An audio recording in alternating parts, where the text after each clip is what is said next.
In Sky Bet League 2, how about Colchester 6, Chesterfield 2? Jack Payne with the first half hat-trick. A lot about this game, George, made me go, what? Yeah, I agree. I mean, it's felt like this has probably been coming for Colchester at some point. They haven't been anywhere near as poor, I don't think, as their results have been. The fact that Danny and Nicky Cowley signed a new contract to much adulation from their fans only a couple of weeks ago, despite a poor start, I think reflects that is seen by their fan base. It's not often that really happens where they can see past the bare results. Going into this game, Colchester had scored 10 goals in 10 games, then scored 6 in a solitary game. And as you say, Payne, absolutely the star. He is someone who we know is technically better than League Two. He shows it fairly regularly with his goal scoring and creative work, and that was the case here. Anderson was the player that scored the opening goal for Payne, made it 2 with a really nice take-and finish. He then had a tap-in on the line before getting a penalty, which he dispatched, with Mandeville scoring the only goal for Chesterfield after, I think, to make it 1-1 at the time. Cara Lisby, who was brilliant on the day, it has to be said, and contributed with 2 assists, then got his deserved goal in the second half before Luke Berry made it 6-2, and then a very late goal from Anderson, who scored in the 5th minute and the 96th minute, which I quite like. Nice. 91 minutes between his 2 goals. So yeah, I mean, for Chesterfield, this is obviously a really, really bad day at the office. After a start to the season which has been okay, they won 5 of their 10 games coming into this one. They were second favourites to win the league. They haven't, I don't think, shown so far this season that they are anything more than one of the better teams. I don't think I saw this kind of result coming, though, necessarily. No, but for them, but certainly Colchester, it felt like were deserving of finally having a really good day where everything went their way. Yeah, it feels like watching Chesterfield's back line backpedaling while teams counter on them, and Chesterfield centre-back struggling with speed and power on the break is as a tale as old as time at this point. The gospel, according to Paul Cook. Ali. And Lisby, I mean, good God, he's quick. Yes. But I want to shout out Micah Mbick as well, the 18-year-old striker on loan from Charlton. 18. There will not be many 18-year-olds putting together a performance like this across the leagues, across the world, because it was so polished, and he was using his body well, he was linking play well, really, really impressive. Charlton's academy striker pipeline alive and well, with Lee Byrne and Campbell playing for the first team, with Daniel Cano doing very well at Walsall, and now Mbick, just soon to turn 19, doing well in his first loan. Tavide and Kaimani Gordon off the bench as well. You look at that and you think, can we see more of this, please, Collier? Yeah. Because I liked it. Walsall 2, Bristol Rovers 1. Bristol Rovers started this game having been on a decent unbeaten run, and they started well, bright, enterprising. Belongo down the left looking very good. Harrison and Fabrizio Caven, who they signed from FC Vaduz in Liechtenstein, scoring his 4th in 4. Proper, like, Champman 07. Football Manager 2007 signing that. And of course, made possible by the ESC slots available for all EFL clubs, but not much used by League Two clubs outside of your Grimsby's. Andy Watson, who's a good friend of ours, he has the GBE Expert Hub product, website, service, subscription, if you like, and is currently in the process of launching an excellent new offering, which will offer those within the game consulting services, basically around how to both understand what can be quite dense paperwork with the old GBEs, the old ESCs, but also make the most of what they offer you in terms of overseas recruitment.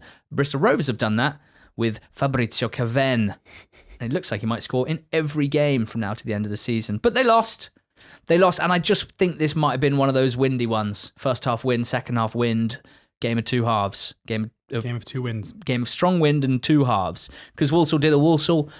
They worked it wide. They crossed into the box. They had lots of people attacking it. And when it was headed away, they had others sort of locking off the outside of the box so that clearances just get gobbled up, recycled. More crosses, please. Aaron Presley benefiting to the tune of 2 goals to win this game. So Presley, like Canu, like so many others over the last 2 seasons, either being given a platform for the first time in their career to succeed, like Canu, like Nathan Lowe, or performing at a level where they haven't previously performed, like Pressley, who's had a lot of goes at League Two and suddenly looks really good. Shock horror. That's one of the beauties of what Sadler's able to do. How many players from non-league has he done it with as well? It's really, really impressive. It's Sadler. It's justification for sticking with Sadler, also the top of League Two. It's Groundhog Day is what it is. And it's great fun. And yeah, let's apply just one more bit of focus. They're overperforming a lot in front of goal. They've had the second fewest shots in League Two. And it's not out the question that there will be a spell where scoring starts to look a bit more difficult. And Walsall fans know exactly what that looks like because they've already been through one of those at the end of last season. But right now, it looks like that won't happen because everyone looks really confident and understanding of how to cross balls into the box and attack the box and score goals. It looks great, but numbers-wise, let's just mention that. Defensively, great numbers. The opposition XG per shot, the lowest in the league, which reflects how hard you have to work to get decent opportunities against Walsall. And that reflects very well on Sadler and the coaching team. Roberts in goal is doing very well too, on loan from Watford. Grimsby doing pretty well. 2-0 winners at Salford. Yeah, it's interesting because Grimsby and Walsall are the two teams that stand out to me at the moment in League Two, along with, you have to say Swindon as well. These are kind of the three. Well, no, the reason I say that is because, like with Walsall, you've got the precedence from last season. You've got Sadler there, who I really rate, and the results are good again. I'm not convinced that they look quite as good this iteration as they did this time last year, personally. Who's that? Walsall. Yeah. Whereas with Grimsby, it's interesting because you've got Dave Artell, who is someone who's got out of this league playing a really fun style of football, an attack-minded style of football. He does things pretty differently. And, it's interesting to note here in terms of Grimsby's team selection is that we're seeing quite a revolutionary, especially in League Two, way that Artell goes about this, where it's very rare that you see Town unchanged. Very rare you see them unchanged. He seems to effectively select players based on the opposition rather than always basically picking the same group. And nice. That seems like a very obvious thing to do, but there's something about mentality where I think managers and fans think you should never change a winning team and everything like that, which is shown best by the fact that Jamie Walker was brilliant in the 7-1 win against Cheltenham, scored 2 goals, and then played 3 minutes here. Because, as far as Artell was concerned, playing very well in a game, in one game doesn't necessarily necessitate that you should do in the next. And Grimsby were great here up against the Salford side who started the season really well, who we know in terms of playing style, it was always going to be a relatively easy on the eye game of League Two football. Evan Curry, one of these young players that is developing very quickly under Artell, scored the first after some good work down the left by Charles Vernon. Vernon then scored the second. I did wonder with the finish here, given he scored a couple of quite high profile goals from this exact position into the top right, where he just thought, you know what, I'm going to try and do onto the keeper here and just close his body and hammered it into the keeper's near side bottom corner. And that put Town 2-0 up after half an hour or so. Salford had some opportunities but weren't able to necessarily be a particularly constant threat. Udo had one well saved late in the first half, but Grimsby saw out the game relatively comfortably. And in terms of underlying numbers as well, Grimsby are the ones way more so than Walsall who are standing out as possibly the elite team. I don't know, and we'll talk about Swindon now. Like Swindon obviously are the third in this group, and I've always with Swindon have to try and park any bias at the door. And with Swindon, it's impossible not to be impressed with what Holloway is doing. It's a continuation of a very strong a very strong end to last season. For whatever reason, they're the team in my mind, and I don't think it is just a pure Oxford Swindon thing. They're the team in my mind who I would maybe think will drop away out of the three soonest. In part, I think that's because a lot of their wins have come against weaker teams in the league, and as you'll talk about in a second, on the weekend in not necessarily the most convincing fashion. And again, a big overperformance compared to underlying numbers. But maybe I am just being blinkered. Maybe a little. I mean, I think it was as convincing a 1-0 away win as you're likely to get. Scored after the 10th minute. Brilliant flick from Ollie Palmer. Not at their swashbuckling best going forward after that, although they did fairly consistently have good openings, good opportunities. And Newport had one shot on target, which was from 25 yards.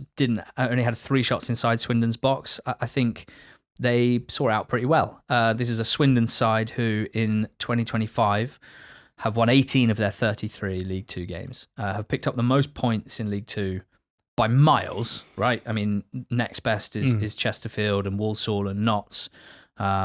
Swindon have picked up 62 points in 33 games this calendar year. The next best, Chesterfield, 54 in regular season games. And I think it looks to me like, so if you look at their away record, again in that time period, 15 games, they've only conceded 16 goals away. And I sort of think of Swindon as really gung-ho, concede quite a lot, score quite a lot. But it actually looks, and I think the larger the sample size, the more we can be clear that this probably is the exact approach, that Holloway takes an approach of away from home.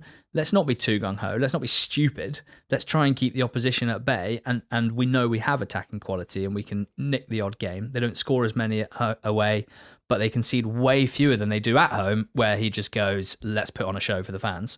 And they're doing that pretty well too, with 10 wins out of 18 in 2025. So, I mean, I don't really see any massive red flags when it comes to Swindon. I think they're absolutely there on merit. Shout out to Richard, Swindon fan on NTT20 squad. He's in the Royal Navy. He's been underwater for 7 months without internet. No way. And he comes up for air, and Swindon are basically the best team in the world. So good. No, I mean, I feel like I need to row back, I guess, a little bit. It's more like a fixture list thing, where if you take their games, since losing to Barnet back in mid-August, they've beaten Shrewsbury, who are one of the poorest teams in the league. They've beaten Crewe, who have been very, very poor for the last few weeks. They've beaten Barrow, who've really struggled. They've beaten Harrogate at home. All of Harrogate's good form has come at home this season, not away from home. They went to Salford, the one team you can say one of the best teams in the league. They played. They were beaten 3-2. They hosted Bromley. Again, Bromley, a decent side. That's probably the most impressive win so far of this run. And they won 2-0. And they gone to Newport away. Newport bottom of the league, and they won 1-0. It is an unbelievably easy run of fixtures by League Two standards. However, you still have to beat them, right? Like, it's not, that doesn't mean it's easy, and you've still got to be one of the better teams to beat them. All I'm saying is I reckon there's a chance, when you consider the defeats this season have come against Walsall and against Barnet and against Salford, that when they do have a run of games against maybe teams who are like to finish in the top 12 rather than the bottom 12, we're going to see that PPG drop. Yeah, love that. And I did broadly similar analysis, didn't I, with Stevenage and Lincoln the other day. And no one said that I'm biased against those teams. Well, they just said, you've got to be careful. You're someone who likes to look at fixture lists. And if they go up, then fair chance to have another couple of Oxford winning games next season. What fun. What fun. What a fun top three we have in those three. And yeah, it'd be interesting to see if those are the three that in the next 10 games are still top of the pile, or whether we might have some further challenges. Newport, who lost this one, they've won 1 of their last 20, which is a pretty tough scene.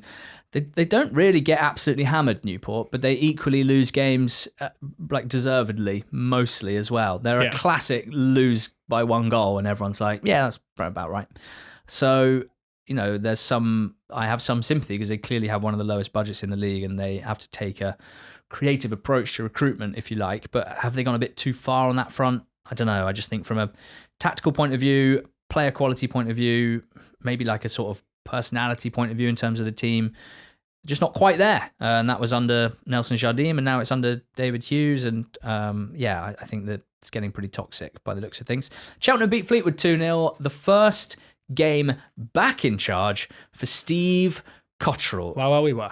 I got to be honest, I'm getting swept away in this. I'm not even a big Steve Cotterill guy, but like, he's born in Cheltenham. Yeah. He's got one of the great West Country accents. Mm-hmm. He's joining a club that really needs a good manager to keep their EFL status. He got promoted 3 times in his first spell there, from non-league all the way up to, I guess, what is now League One. His last game, this is how long ago it was, 23 and a half years ago. His last game in charge was a 3-1 win over Rushden and Diamonds in the 01-02 Division 3 playoff final. 01-02, one of the most iconic football seasons of all time, mainly because of Championship manager and the specific age that we were and enjoying that game. They've beaten Fleetwood 2-0. Now, interestingly, the highlights made it look like they absolutely dominated. The stats reflect that they definitely didn't do that. So I feel like I'm sort of a bit deep faked maybe. But what I saw was Isaac Hutchinson scoring a lovely goal, then assisting Josh Martin for a nice second goal. what looks to me like, your normal sort of bit more intent, bit more excitement, bit more energy, bit of this, bit of that. Ben Stevenson signed like on the morning of the game, went straight into the base of midfield. He's got a promotion at this level with Forest Green as a starter, with Portsmouth in League One as a fringe player. Surely a good addition to a squad that needs it. And yeah, rode their luck a bit at the back, but yeah, I'm not surprised the fans are absolutely buzzing. Yeah, but that's a massive point here. Like, I before I talk about this, as people who've listened to the pod will know for a long time, like I'm not a big Steve Cotterill fan. I think there's been a lot of revisionism over the work that he's done since we've been doing the pod, particularly at Shrewsbury. And also the idea that he kind of nearly saved Forest Green, where actually I thought Forest Green were very, very poor under him. However, regardless of any of that, like this is an unbelievable story, which is made even better by the fact that, he took over. I think as a Cheltenham Town fan, seeing him go to Forest Green down the road would have been very difficult. I was unable to save them. And also, this is a guy who had an unbelievably bad health scare during COVID as well. And to see him at full time, parading in front of the Cheltenham Town fans, pointing at the badge, giving it a really big cheer. Like he's not someone who is necessarily always that animated.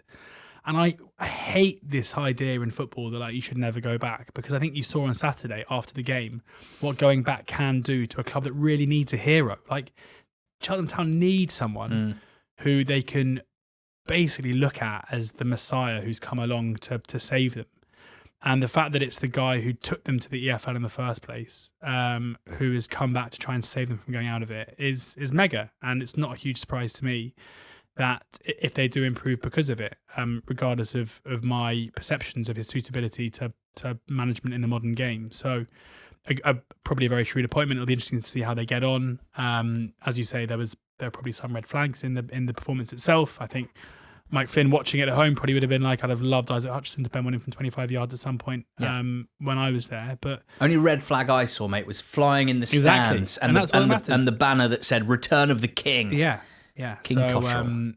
Yes, it's I'll be watching on with interest, but certainly it feels like the barometer has Cheltenham Town's probability of survival gone up or down in the last week or so since Cotterill was appointed. And you win a game and you get everyone buying in, it's got to have gone up. And by extension, always interesting to point out that if you're listening to this and you're not a Cheltenham fan, you think, well, I don't really care about this, but you might support a League Two team that's doing like broadly fine, maybe sort of bottom half. This is really relevant to you, because if Cheltenham are better than they have been, and they can't be any worse, surely, that could be an issue for your club. Like that, this is really relevant to the League Two relegation battle. Early days, but clearly some positivity there. MK beat Gills 3-2, George. Yes. Obviously, Gareth Ainsworth not in the dugout for Gillingham, having had what he kind of played down as routine heart surgery, if there's such a thing, which seemingly went well, according to Dobbo after the game. So that's a good thing. Great news. Yeah, very good news. Although I hope that Gareth Ainsworth wasn't watching this for his recovery, because I don't think he'd have enjoyed it too much. MK have needed a day like this. They've needed a day where some of the individuals they brought in the summer had moments, and that is what happened, albeit the initial goal came from an own goal from Gale, but really good work from Mendes Lang, who finally just kind of got on the ball, did something and shot and it went in, which is what we thought he was going to do quite a lot this season. It hasn't really been the case. And then Will Collar got on the ball and ran forward and looked up and picked out Callum Patterson, who steered the ball into the back of the net to make it 3-0. And, for MK, it's been a bit of a long time coming, this. For them, they've had obviously moments against weaker teams in the league, but to come up against one of the better teams in the league and to be 3-0 up within 70 minutes is, I think, what they thought would happen more often. And most pleasingly, I think, for Bournemouth will be the fact that they only conceded one shot in the first half, so kind of exerting a bit of dominance there. But maybe their relatively poor start to the season was the reason why we saw Gillingham kind of roar back into the game. Seb Palmer-Holden scoring with 15 or so minutes to go. By the time Johnny Williams found the second Gillingham goal to make it 3-2, it was pretty much the last kick of the game, and they weren't able to force anything more from that. So, positivity there, I guess, for MK in the first hour or so of the game, although massive concern to how they were able to kind of not see out a 3-0 lead too comfortably. For Gillingham, it wasn't a very good first half performance, and we're seeing a little bit of a regression from them now, and hopefully Ainsworth's absence won't impact their performance and form too much. 2-3-1 wins. Notts County 3, Oldham 1, Notts bouncing back from that defeat against Crewe last weekend, where they'll really have felt like they were the better side. They'll have been really annoyed to have lost that game. This was a great response against an Oldham side whose performance level's been excellent recently. Bit lucky with their first goal, let's be honest. Jata cross from the left, deflected in, looped in over the keeper. But Jata was getting in that left-sided channel a lot. Tyrese Hall, the loanee from Spurs, scored a very nice second goal. Of course, they had George Abbott there last season from Spurs, so that pipeline looking very handy indeed. Hall's looking really exciting. And Jata's looking excellent, which is really good sort of rebuilding of the relationship and reminding everyone what he looks like when he's on form at this level, because the poor Oldham back line just could not get to grips with him. He got a deserved goal for 3-0. A sensational goalkeeper assist from Hudson to Mellon for Oldham's goal. But no real arguments here. Notts County getting a deserved win. And yeah, their numbers are really strong, Notts. Defensively, they're doing well. Where are they in the league table? 9th at the moment. But you know, after not winning in their first 3 games of the season, you have to say it's been a positive 6 weeks or so. They have had, 5 home games and only 3 away in their last 8, so that'll be balanced out soon, and that away form needs to improve. They've lost their last 2 on the road. Cambridge beat Crawley 3-1. I reckon, George, in the history of League 2, when a team that you could sort of describe as defence first, strong, physical, direct side plays a more vibey, high risk, high reward footballing side in 40 mile an hour winds.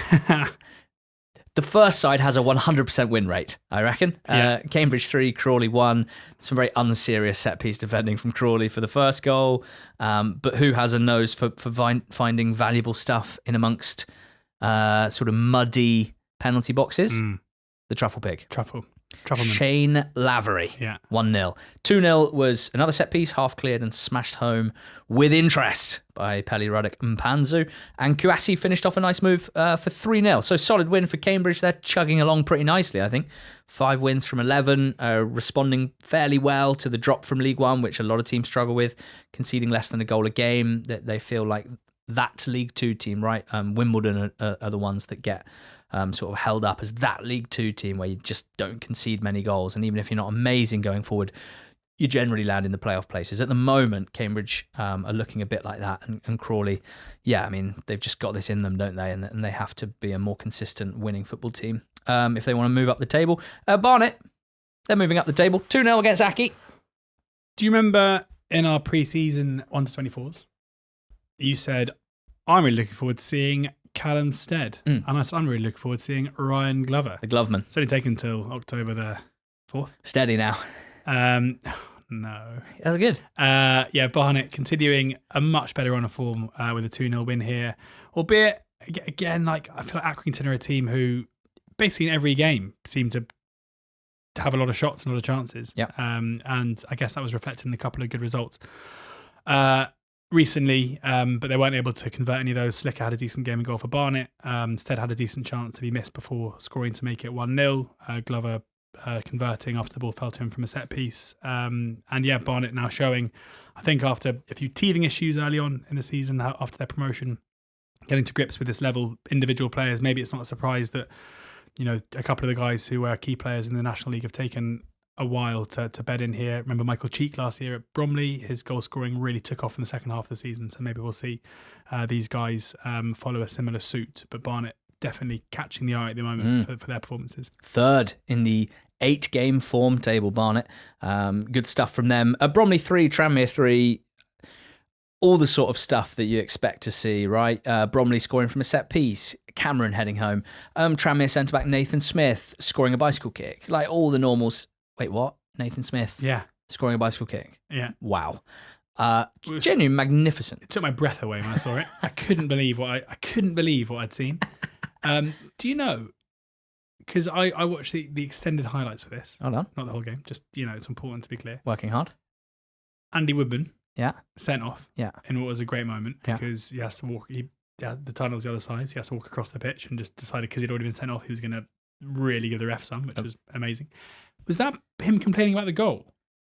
What, saying no way Nathan Smith's allowed to score a bicycle kick? No, because I also saw Webster is claiming, I think it's Webster's claiming that Smith was holding a shirt for the bicycle kick. Oh, right. Which is an amazing, to have the audacity and the ability to score a bicycle kick whilst fouling the defender is pretty cool. And also the idea that you're going to lose your rank to that extent. But the ref had quite a lively one throughout this game. Mate, what's amazing about this is that I'd have thought that Nathan Smith's bicycle kick would be the thing I remember most from this, or any football match, frankly. But after Bromley scored again from a set piece through Kabamba, they then were awarded a penalty, which might be one of the funniest things I've ever seen, actually, in the EFL, where Omari Patrick's inside his own box. He just needs to clear his lines, and he sort of takes the touch to look up to see where he's going to boot it to. And Nathan Smith of bicycle kick fame standing right in front of him, and he's like, "Well, I'm launching it either way." And Smith, he can't really jump out the way. He just jumps and puts his arms up. I don't really know why. And whenever me and you hits his lunch, arms. I always look at you and just do that and just put my hands up in the air. That's just what you do when you're facing a teammate. And it hits his arms, and so it's a penalty to Bromley. They're not in possession of the ball. They've not done anything towards this. It's just calamity. Hilarious. Doesn't it show that sometimes a penalty can be too high a reward in football for a pretty innocuous moment? You're goddamn right.